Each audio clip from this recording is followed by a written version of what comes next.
It is hard goddamn work being this good.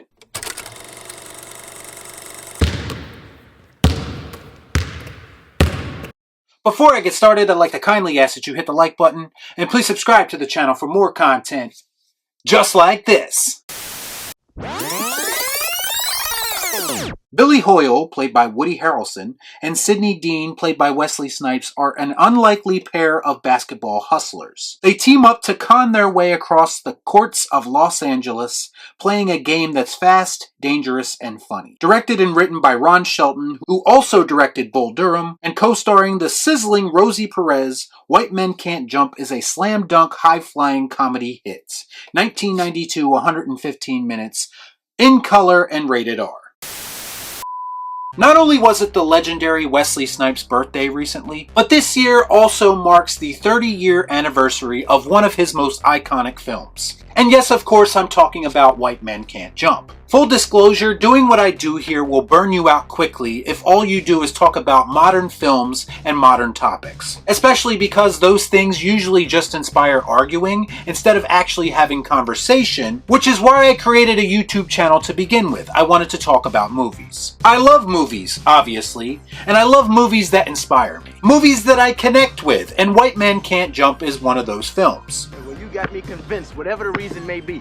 If you watch this movie through a 2022 lens, the first thing that jumps out to me is how the story tackles racial topics, without going disingenuous or heavy-handed like modern films do. This and 48 Hours are the two best examples I can think of characters having issues with each other based on racial differences, and yet still, by the end of the movie, they somehow form a brotherhood with each other and have mutual respect, because they realize they're going through similar issues and they're not that much different from each other. Billy, this is not about black and white. This is about money. This is about green. You got that? Finding a common ground between different characters is not something that modern entertainment does very well. This is one thing about this movie that I appreciated greatly this time around, and I think it's something that modern films and filmmakers can probably learn from. There has been talk of a remake of this movie in the works. My only response to that would be, don't bother because you'll probably just end up embarrassing yourself. I have zero faith that they'll ever be able to recapture the magic that they captured while making this in 1992. I'm in the zone, man! I'm in the fucking zone. They're pissed off. I'm in the zone. You don't remake classics. You rewatch classics and you marvel at their excellence. Every time I watch this, I have this thought run through my head. And I seriously think that the first 20 minutes or so of White Men Can't Jump is some of the most rewatchable shit ever put on film. Everything from Sidney's introduction and his first game, through Billy's introduction and his exit is just pure gold to me. Sure, the comedy's there with the yo mama jokes and the insults, and of course there's quotable lines for days. She's out. What time you want me to bring the bitch back?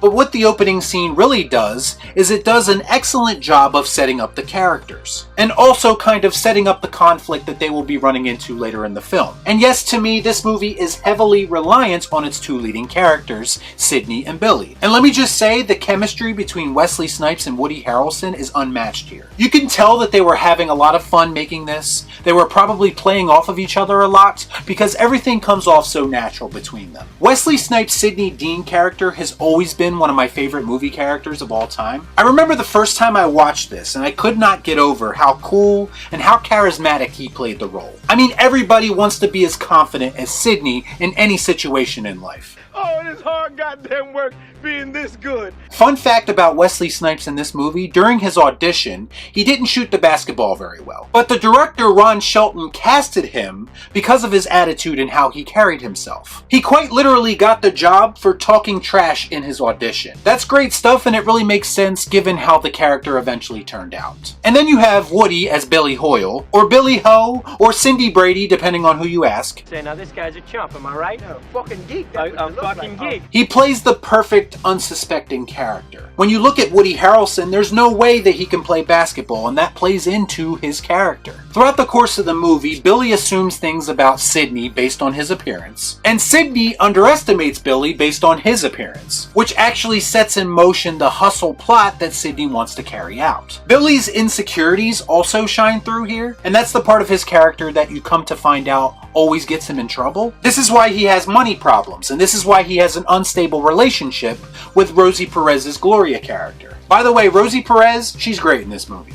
Schooling is for carpenters. She was the perfect person to counterbalance Woody's goofiness. Their relationship shouldn't be believable at all on paper, but somehow through their interactions and their chemistry, they make it work. And interestingly enough, it's the two women in Billy and Sydney's lives that seem to be the voice of reason for each of them. And it's what ultimately brings them back together when Sydney decides to hustle Billy out of his money. And I have to bring this up, but the whole "you can't hear Jimmy" segment of this movie, it's just so relevant to today's world. See, white people, y'all can't hear Jimmy. Because I believe we quite literally now live in a world where we just listen and watch stuff, but we don't really take the time to hear them. Nobody really absorbs media anymore like they should, so I thought that was an interesting point to bring up. Plus, the whole "you can't hear Jimmy" thing is a great racial differences gag, so it works on a couple of different levels. Once they enter the tournament together, they're kind of in an uneasy alliance, and Billy's insecurities once again force him to act out, and he attempts to intentionally embarrass Sydney while he's playing with him. Bring it on, bad boy!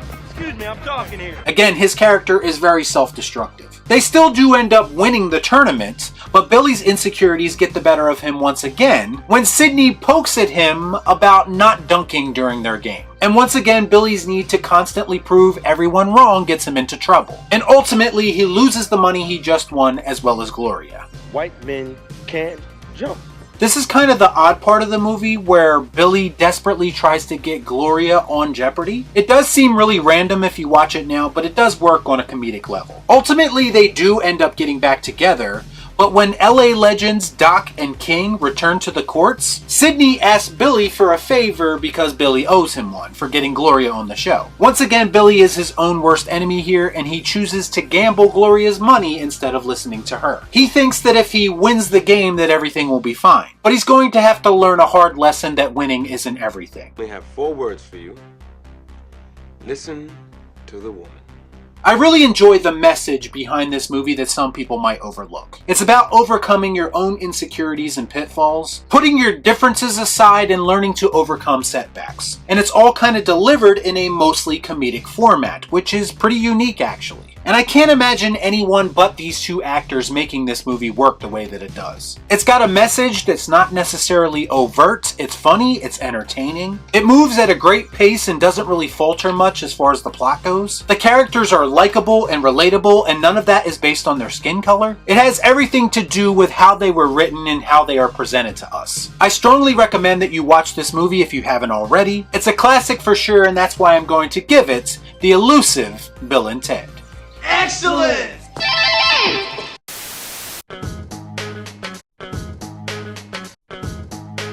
Listen to the woman. You either smoke or you get smoked. The Indians shook hands with the Pilgrims, and look who got fucked. Sometimes when you win, you really lose. And sometimes when you lose, you really win. And sometimes when you win or lose, you actually tie. And sometimes when you tie, you actually win or lose. A man should never act desperate. I find it impractical, and frankly, it's ugly. Even the sun shines on a dog's ass some days. You can put a cat in the oven, but that doesn't make it a biscuit. And last but certainly not least, white men can't jump. Unless properly motivated, of course. Y'all be cool. Right on.